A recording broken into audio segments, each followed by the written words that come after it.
Welcome to an episode of InRange. I'm here with my good friend Mixæl Laufer, the spokesperson for the Four Thieves Vinegar Collective, an anarchist medical collective that's doing incredibly important work in regards to home synthesis of medicines and self-repair, DIY for your body, in an increasingly, let's say, hostile world. I would say. Yeah. Certainly, yeah. You had an incredible presentation at DEF CON, which I've already linked to once on the channel, but I'm going to link to it in the description below so people can check out what you're doing and your work and the important stuff that you're bringing to the world that unfortunately people are going to need more and more. Unfortunately indeed. But today we're going to talk about a stimulant, a depressant, and a gun, and how Hong Kong became British. Yeah, that's right. So what we've got here is a representation of firearms of this particular conflict. And what we're going to talk about today are the Opium Wars. And how we got to the Opium Wars and what happened after. And just like everything we talk about here on InRange, that still resonates to today in very significant ways. As sad as that is, it's super true. So what we have here is a British Naval Service flintlock pistol. And here we have a traditional, original Chinese opium pipe. This is actually a 1795 Springfield, which is an American military flintlock, which will stand in for us for the venerable British Brown Bess. The Brown Bess was a flintlock military smoothbore musket. The Springfield is a flintlock smoothbore military musket. For all functional purposes, they are identical. The opposition, the Chinese, in their attempt to defend themselves, were way behind on firearms technology. They were still using matchlocks, and that's what we have here. This is not exactly the kind of matchlock they have, but technologically speaking, we have a matchlock versus a flintlock, and we're going to be able to demonstrate that later in the video. And of course, tea, which started all of this. Yeah. And eventually we'll shoot some of these, and we'll smoke some of these, and we'll drink some of these. Yeah, so this was something you and I were talking about, and it's just incredibly fascinating. For one thing, from a military perspective, for those that are interested in that part of the topic, this is one of the times in history where the discrepancy and disparity of force from one side to the other is so extreme that one side almost had no chance whatsoever. It was just decimated. Yeah, absolutely. And to see the sort of way that there's this interplay between public health and firearms and military history, where you start in one space where something was needed and you end up in another place where everything was just a mess. Yeah, so Dr. Laufer, why don't you start us off? Tell us what's going on here. So there's tea. So the very beginning of all of this happened because the Brits started to love tea, and that's something that's happened throughout the British Empire. Has been this thing, the East India Tea Company and the Dutch East Indies, and the way things were traded. The first place that they got tea was China, and that was the only place that you could get tea, and so they were working very, very hard to try and trade with China, but there was this gap because trade with foreigners in China was highly, highly restricted. You had to come in through only one port. You were only allowed to live in a very restricted compound. You couldn't leave. You weren't allowed to learn the language or the customs or interact with anybody who was local, only the trading counterparties.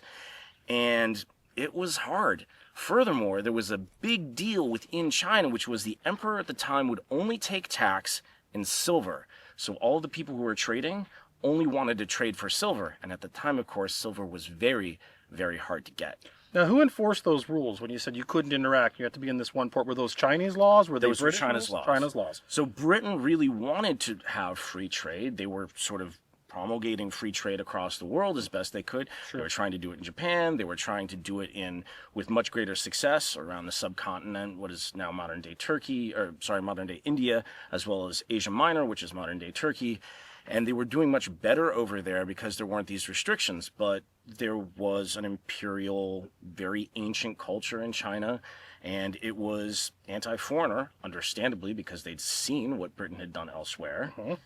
And so they said, you can come in and trade, but there are very strict rules here. Yeah, so they're aware of what's gone on in the world. And of course, at this point in time, Britain is an empire. Indeed. And they see these essentially dangerous people come to their front door knocking, saying, hello, we would like some of your tea. Yes. And it makes a lot of sense that they would be a little nervous.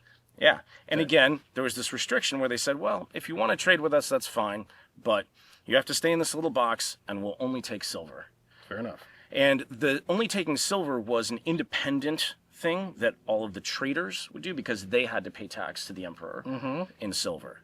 So the Brits couldn't find enough silver to get enough tea to meet demand. So they went looking for something else to trade with. An alternative thing to trade other than silver. And they were looking for anything, and they tried a couple of things, and that would work for maybe a season, then it wouldn't be fashionable anymore. But then... Well, they come along, they're like, hey, you like an iPod? And they're like, yeah, these iPods are cool. And then, I mean, in modern tense, and you're like, yeah, iPod's old school now, we want something else. And so there were a few things that they tried until finally they got something that took, that they had gotten from the Khyber Pass region, which is modern-day Afghanistan, Pakistan, and it was opium. And opium took off in China. Everybody loved it. It wasn't just restricted to one strata of society.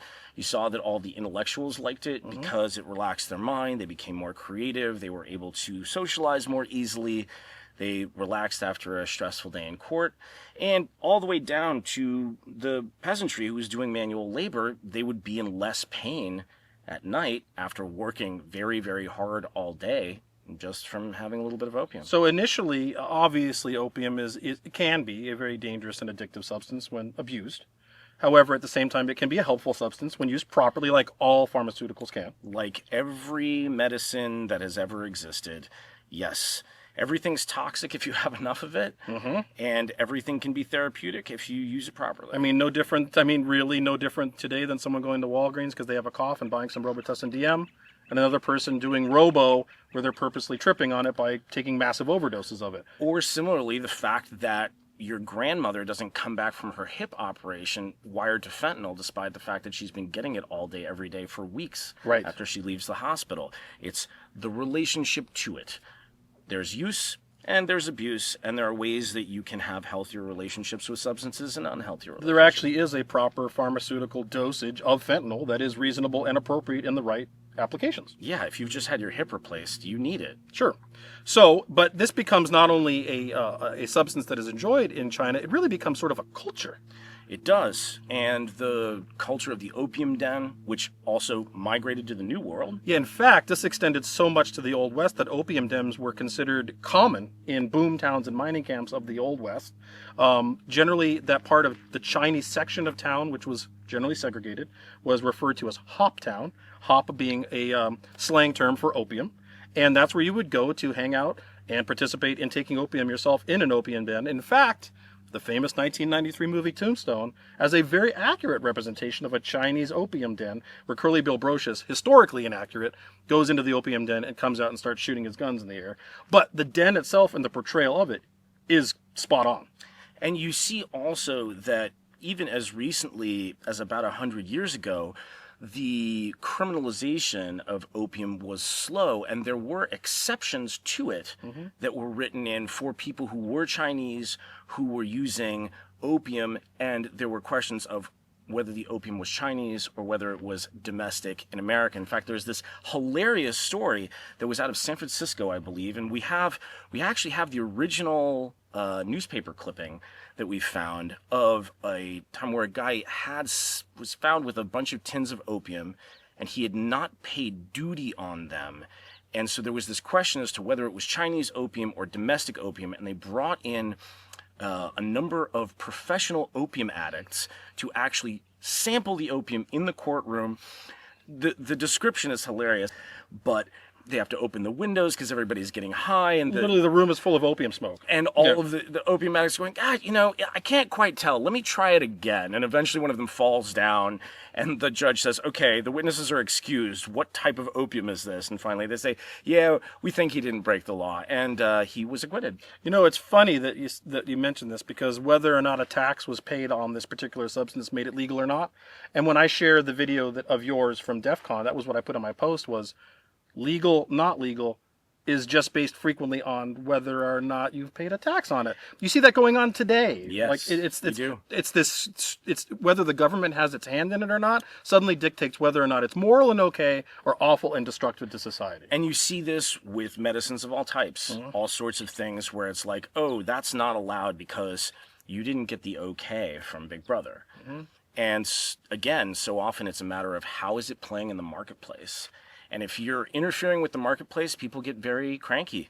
And if you're not interfering with the marketplace, it's kind of still the Old West, live and let live. Well, we're going to get into an interfering with the marketplace because it turns into two Opium Wars that are very destructive to China. But first of all, we were mentioning, so there was a culture to the Chinese opium consumption, and this literally beautiful, historically, this is a original opium pipe. Yeah. Is an example of how this is culture. I mean, this is flourished. There is bronze. There's like I said, there's a little gem. Yeah. There's this. This is carved of stone, my friends. This is an amazing piece of handcraft, and This is a solid piece. that when you hold this, you see that this was done. Very heavy. How do I put this any other way? With respect and love. Yeah. This was not made cheaply, mass manufactured. This pipe meant something to someone. Yeah, indeed. And you can see the same stone is worked very carefully here for the end piece and for the mouthpiece.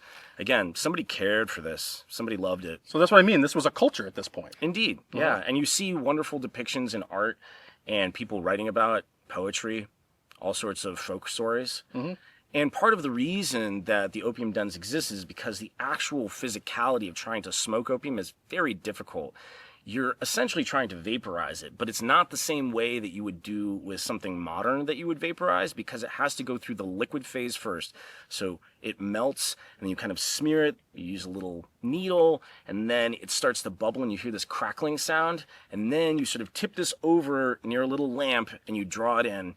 That's why there was a person who would go around and do that for you, and all you had to do was breathe in. That said, we're not going to smoke actual opium. No. You've got a little side story. So this is not. This is just dragon's blood incense. It's a resin. It's a plant resin. And the funny thing about this is that oftentimes in sort of marginal drug communities, unscrupulous drug dealers will sell this as synthetic opium known as red rock. And you'll see unwitting high school and college students buy this and smoke it along with their weed and be like, yeah, that was better. When honestly, it probably just tastes better. You know, funny, I love to reference films. Another movie that represents this accurately is the very beginning of the movie From Hell. Yeah. And they show Johnny Depp's character, the detective, in an opium den doing that exact thing. And a beautiful opium pipe he had. Yeah, he did. That was one of the ones that's ivory. So you don't make something like this unless you love it and there's a culture to it. Yeah. Now, these are not cheap and weren't cheap even when they were new. Fair enough. Now, opium, you know, can become a very addictive substance, as we know. Indeed. And so that started happening in China, right? Yeah, and there was abuse and things were degrading. Production was down. They were having economic problems. There were social things where the output of things, even from the arts, were not as rich as they had been. And the government took notice. And they went to the Brits and said, hey, can't bring any more opium. We're done with the opium. We're done with the opium. Yeah. You have all these strict rules. New rule. No more opium. And I think it had even been prohibited previously, and they just kind of turned a blind eye to it. But then they said, look, we know what you're doing. Not cool. You have to stop. And the Brits responded with, well, you seem to have these antiquated matchlocks and an antiquated military, and we have the most modern military technology in the world, including the most powerful navy. And flintlocks at this time are the most modern military technology in the world compared to this. And so they're like, well, you know, if you won't take our opium, maybe we'll just kill you until you do. Yeah. And they came in and they basically just, as I understand it, just started slaughtering in from the port until they gave up and said, okay, anything you want. Yeah, so in this regard, and we're going to go shoot these in a moment, but this is again, these are not representative of the exact weapons of the time, but they are... Technology is equivalent. Technologically, they are. This is just a matchlock, this is just a flintlock, smooth bore, blah, blah, blah. But you haven't shot any of this stuff. I have not. I'm very excited, So though. what we're going to do is take you out, and we're going to... Well, not take you out. I'm going to take you out to my shooting range, and you're going to try these. Yeah. And I think it'll be sometimes... a novice, and I don't mean that as an offensive Not word, at all. is the best way to demonstrate this, because the reality is trying to get a hit with this matchlock versus trying to get a hit and reload, that's an important part of this, Right. with this flintlock, is going to demonstrate so viscerally how outgunned, literally, the Chinese military was, that they had no chance whatsoever. In fact, they weren't even fully armed with firearms. Mostly not. They were with pikes, axes, bows, Yeah. and auxiliary matchlocks on the side. They had some of these, but not many, and it was a pretty short war, and the Chinese gave up, and there's even a Chinese term for it called, like, the Great Shame, I believe, the where they just had to surrender everything, and it was a real difficult moment culturally. And then the Brits said, okay, so you're going to give us anything we want, and here's what it is. We get to trade with you anything we want, including opium, and not just at this port, but you're going to open 7 other ports to us, and that island over there, what do you call it? Hong Kong? Yeah, you're going to give that to us forever. So you're telling me in regards to the British desire for tea and their, they knew, malevolent and malicious way of trading opium for tea, because they knew what they were doing. It was chemical warfare. Indeed. Went to kinetic warfare, which then turned into what is still to this day in the year 2024 Economic warfare. Highly contested and dangerously hot spot of Hong Kong. Yeah, and I was actually in Hong Kong during the last revolutionary movement when that was all happening, and it was messy. Yeah, it was bad. And I mean, as we see this now in the geopolitical scene we're in, with all the things going on worldwide, everything we read seems to indicate China is really eyeballing Hong Kong again. And yeah, and it's probably going to be ugly again. Yes, but so let's take a moment. Let's go shoot a flintlock. Let's go shoot a matchlock. Okay. Then let's go shoot a flintlock. And we'll compare. All right, so we're out here in the desert, and we're going to demonstrate the huge level of discrepancy of technology and firepower that we would have seen in the Opium Wars between what the Chinese were armed with, a matchlock, not exactly this exact variant, but technologically the same thing, and what was at the time the most modern military musket, which was a flintlock Brown Bess. One of the things you need to know about a matchlock is the ignition system is literally a match. This little match right here, it will burn slowly. It's impregnated with some flammable material for that. And you have to prime the pan near this burning match, which isn't all that great. But then you close the pan, charge the gun. When you're ready to fire, you have to manually open the pan, and then the trigger doesn't actually fire so much as it just lowers the match into the primer, the priming powder. It's a very weird and slow process. It's also relatively unsafe because you've got burning embers near a bunch of black powder. But one of the things that you would see with matchlocks at the time is people would have pre-measured charges, usually in little ceramic jars and a bandolier. Now, I'm just using these plastic ones to stand in. We're not LARPing here as much as we're demonstrating the technology. So let me go through the loading process for you, and for safety, I'm not going to light the match or prime the pan until we are ready to fire. It's a little spooky, to be honest with you, and there would be someone else that had to be around with something to keep these matches going, because when it went out, again, the gun would no longer fire. On top of that, when you get ready to fire, you have to blow on it to make it cherry red to make sure it's hot enough to ignite the powder. Hooray! At any rate, so what I'm going to go ahead and do is load the primary charge first for the purposes of safety.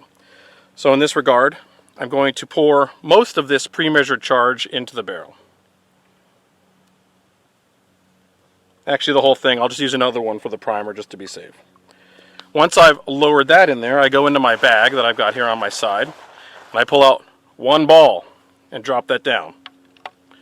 Right now, because it's clean, I don't need to push it down. It'll just go down easily. And then so it doesn't just fall out, we need some wad. In this regard, I'm using coffee filters, but it doesn't really matter. Wadding is just there to retain the projectile in this smooth bore gun. That's what we're going to compress down. Remember, this all has to happen before you could fire even one round. Once that's compressed in, go ahead and reseat our ramrod. Get that in there. And now I'm going to open the pan, and I'm going to put a little more powder in the pan.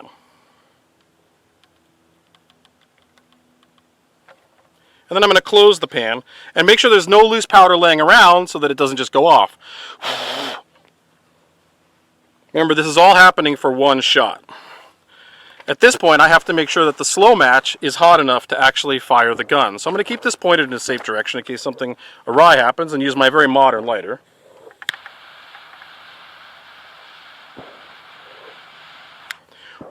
Alright, we've got the slow match going. So at this point, I'm going to aim at the target.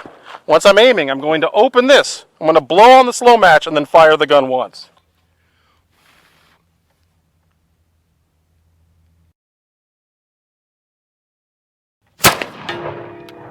And we hit the target. Hooray. One British soldier has been hit, but how many rounds have they fired at us so far? That's another question. So I already still have to reset up my slow match here. All this has to happen. Yeah, I can't imagine doing this under stress. Well, it's weird enough doing it under normal circumstances. I guess we understand how Hong Kong became controlled by the British Empire. Yeah, it didn't take much. No. So you got to wedge this thing in here. These things are a pain in the butt. So, close it so that it doesn't move. Now, what I'm going to do is I'm going to prime this plate real quick. Now, another thing you got to remember, y'all, is that once I prime the plate, the pan, and close this and get rid of the extra powder, technically, if we were doing this militarily speaking, that slow match is still burning. Okay? So you're going to have to aim. I'm going to get the slow match burning, and when you're ready to aim, we will pull this plate out of the way, and you'll fire. Okay. However, because it's just out of the way, once this plate is open, unlike a flintlock, the plate opens when you pull the trigger. On this, the plate is open waiting for you to pull the trigger. If you tip the gun, your primer falls out. Yeah. Okay? So I'm going to go ahead and hand you this beast. All right, blow on it a little.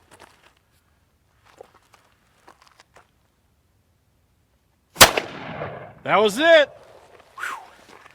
That was a really intense experience. It's kind of scary to have your face right next to some medium explosive. Mm-hmm. And you can smell it, you can feel it. It's very visceral. Yeah, I would not want to use this in a tactical situation ever.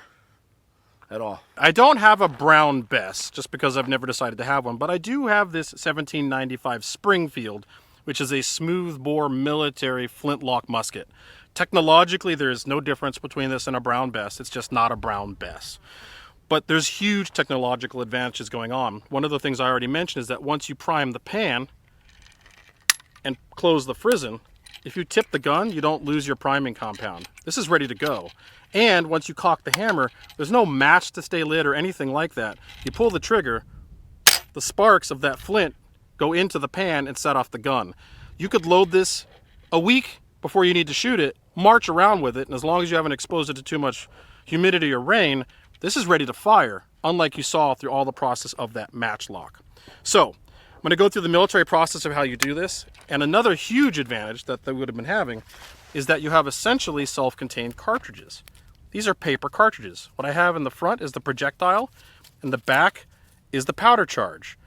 This means I don't need to do any of that wonky stuff. All I got to do is tear it open, pour some priming powder into the pan, close the frizzen, seat the primary charge and the projectile. The paper around the ball works as my wadding.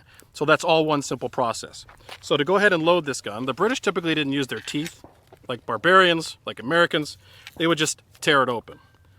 Open up that little piece of paper cartridge and pour enough powder into the pan to be able to prime the pan. At that point, close the frizzen, leave that alone, and leave the hammer at half cock. Seat this down, pour the rest of the powder down the bore. And now, like I said, I don't need a wad or anything special. That paper around that ball is the wad. Ram it home.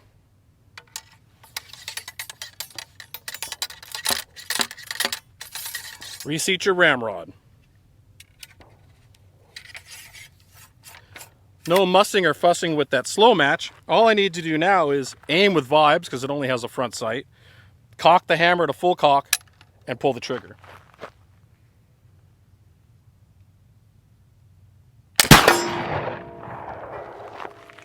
And now, all I got to do is pull out another paper cartridge and do it over again. Now, I know a lot of you out there are like, this is unsafe. You've primed the pan already and your hand's in front of the muzzle. And you know what? You're right. It is. But this is how the military did it at the time, because it was the only way to do it as the military. In modern times, if you were to do this, you would probably prime the pan after you seated the projectile, right? Makes sense. Yeah. So this is already a little stiff, but there it goes.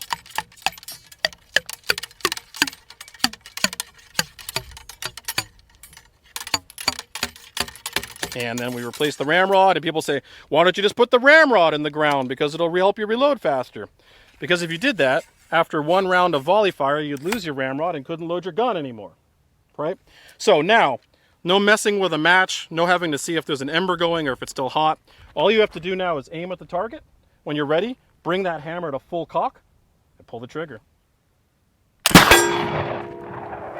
That felt really fucking good.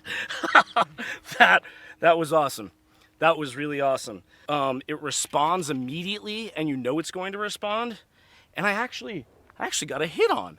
I can't believe that happened. That was really fun. It's interesting you say that, because when you talk about how it responds instantly, when you bring that matchlock to fire, there's like this weird, like, when is it going to go off feeling? Yeah, and that was a big part of the fear. Yeah, where I was just like, ugh. In modern parlance, we call that lock time. Lock time is the time and duration that it takes for you to perceive, even in tiny amounts of fractions of a second, from pressing the trigger for the gun going off. Yeah. The faster the lock time, the more likely you are to be accurate.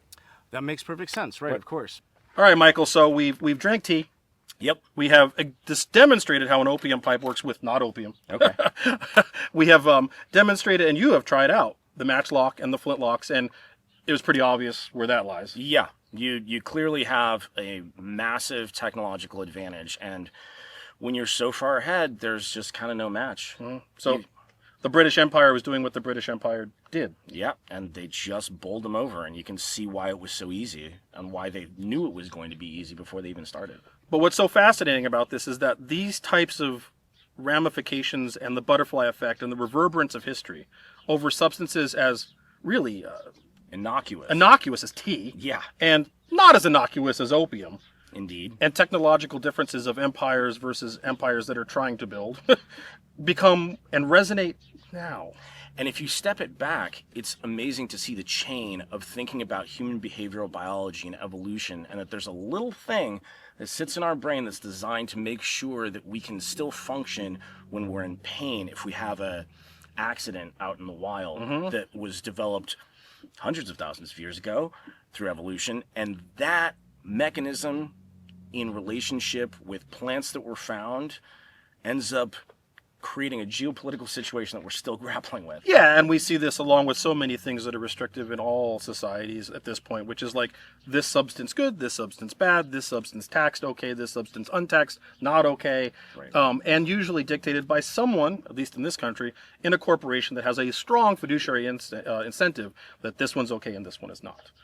Yeah, and the differentiation from a pharmacological perspective, that opium is one of the oldest things for killing pain. The folk story that goes along with it is that at the beginning of the world, the greatest healer was recognized by the gods, and the gods came down and said to her, "We recognize your selfless work, and we would like to grant you a wish."